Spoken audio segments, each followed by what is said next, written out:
นะคะพี่น้องเขาบอกว่าเนี่ยกินได้นะเดี๋ยวจะลองชิมนะคะ ต้นอะไร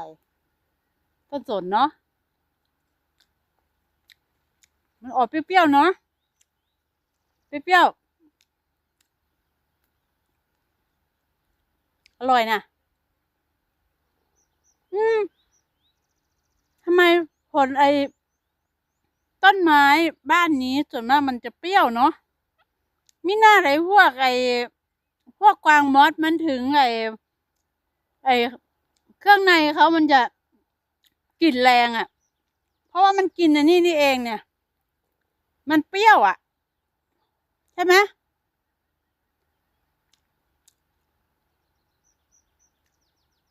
อย่ามาแย่งน้องกินเลยนะเนี่ยเอาไว้ให้น้องกวางกินนะคะแย่งกวางกิน อือหือเดี๋ยวมันก็แซ่บของมันนะ